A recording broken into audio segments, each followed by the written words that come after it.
தமிழக வெற்றிக் கழக மகளிர் அணியினர் கண்டன ஆர்ப்பாட்டம். திருச்சி மாவட்டம் முசிறி கைகாட்டியில் தமிழக வெற்றிக் கழக திருச்சி புறநகர் வடக்கு மாவட்ட மகளிர் அணி சார்பாக வீட்டு பெண்களின் பாதுகாப்பை பறிக்கும் மாநில அரசை கண்டித்தும் போதை கலாச்சாரத்தை அதிகரிக்கும் திராவிட மாடல் என்ற பெயரில் தமிழக மக்களை கொன்று தீர்க்கும் திமுக அரசை கண்டித்தும் ஆர்ப்பாட்டம் நடைபெற்றது.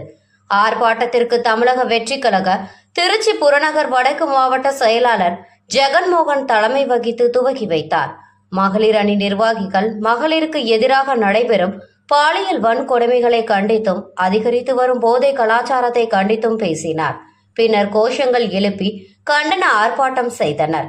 ஆர்ப்பாட்டத்தில் முசிறி தொட்டியம், தாப்பேட்டை, துறையூர், உப்பிலியபுரம் ஒன்றியங்களை சேர்ந்த நிர்வாகிகள் மகளிர் அணியினர் திரளாக கலந்து கொண்டனர்.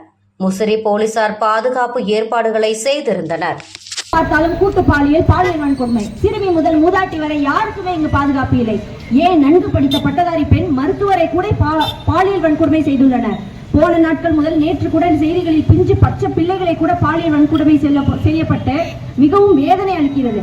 கிருஷ்ணகிரி மட்டுமல்லாமல் கோவையிலும் மருத்துவர் ஒருவருக்கு பாலியல் வன்கொடுமை நடந்துள்ளது. சமீபத்தில் நடந்த அண்ணா பல்கலைக்கழகத்தில் பாலியல் வன்கொடுமை கொடுமைகளை தமிழ்நாடு மக்கள் சந்திக்கப்படுறாங்கன்னு தெரியல.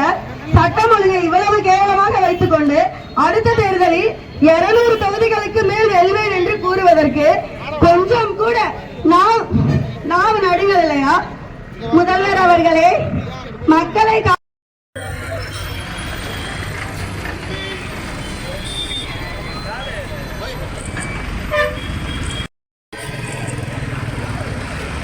மாநில அரசை கண்டிக்கிறோம்.